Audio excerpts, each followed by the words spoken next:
ఛత్రపతి శివాజీ మహారాజ్ జయంతి ఈరోజు.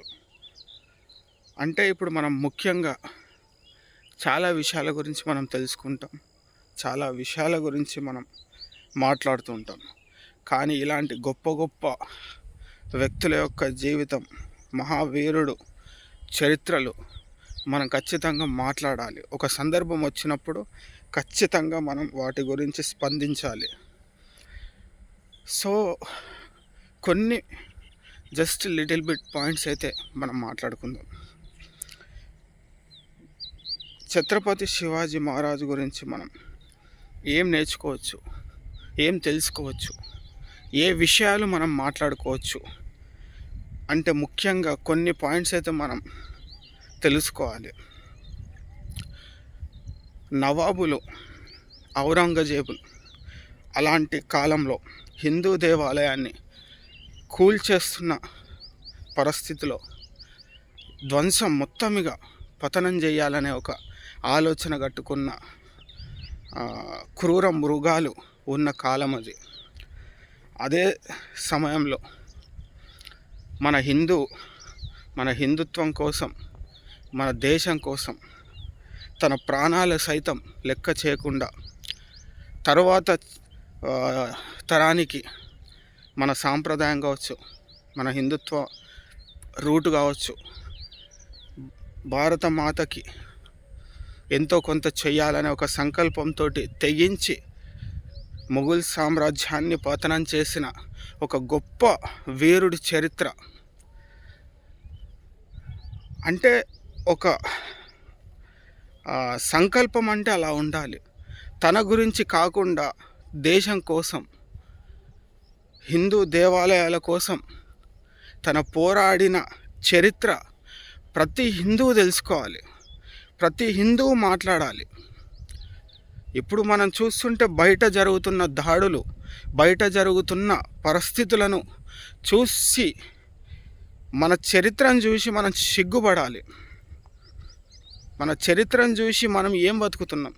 అలాంటి గొప్ప గొప్ప ప్రాణత్యాగాలు, గొప్ప గొప్ప మహానుభావులు మన దేశం కోసం, మన ధర్మం కోసం పోరాడి చివరి శ్వాస వరకు వాళ్ళు పోరాడిన ప్రతి శ్వాస మనం తెలుసుకోవాలి, మనం మాట్లాడాలి. ముఖ్యంగా శివాజీ మహారాజ్ అంత గొప్ప ఆలోచన శక్తి, అంత గొప్ప ఫైటర్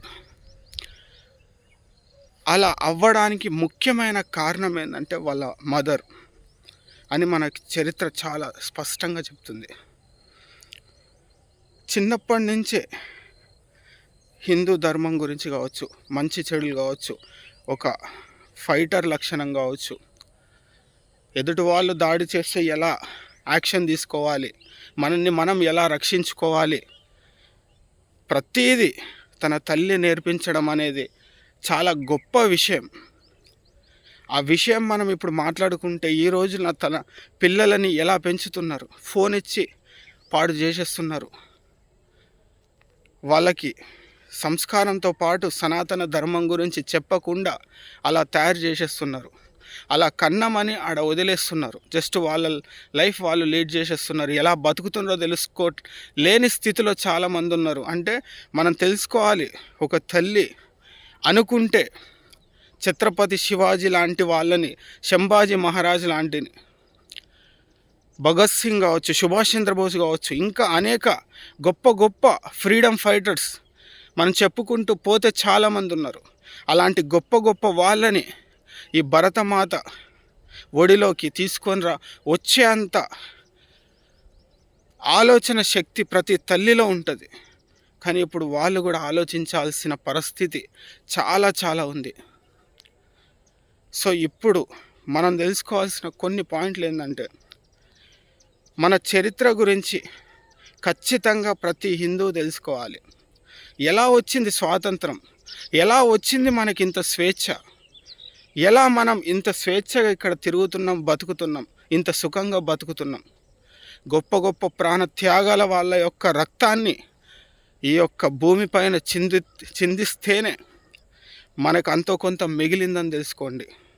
ఈరోజు నాకేమొస్తుంది, నేనే బాగుండాలి అని ప్రతి ఒక్కరూ అనుకునే ఒక మూర్ఖపు ఆలోచన. చరిత్రను తెలుసుకోండి. వాళ్ళ కోసం కాకుండా ధర్మం కోసం, దేశం కోసం ప్రాణత్యాగాలు చేసి ఇంకా మనకి కొంత చరిత్రని వాళ్ళు వదిలి వెళ్ళిపోయారని తెలుసుకోండి. ఆ చరిత్రని మనం తెలుసుకోవాలి, వీలైతే ఆచరించాలి, వీలైతే మనం నేర్చుకుంది నలుగురికి చెప్పాలి.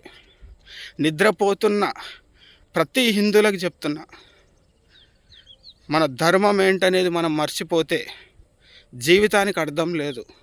మన దేశం మనకేమిచ్చిందని తెలుసుకోకపోతే మన జీవితానికి అసలు ఉపయోగమే లేదు.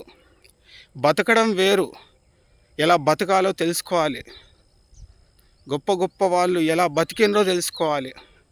సో కొంచెం ఫోన్లు ఉన్నాయి, సెర్చ్ చేస్తే చరిత్ర వస్తుంది. దగ్గరలో లైబ్రరీస్ ఉన్నాయి, కొనుక్కుంటే పుస్తకాలు వస్తాయి. అన్నిటికీ ఆప్షన్స్ ఉన్నాయి. కానీ మనమే చాలామంది నిద్రపోతూ మనకెందుకులే, నాకెందుకులే అని బతుకుతున్నారు. తిరిగి మళ్ళీ పోరాడే పరిస్థితి వచ్చిన రోజు తెలుస్తుంది ఇలాంటి గొప్ప గొప్ప వీరుడి యొక్క చరిత్ర వెనక ఎంత రహస్యాలు దాగి ఉన్నాయో.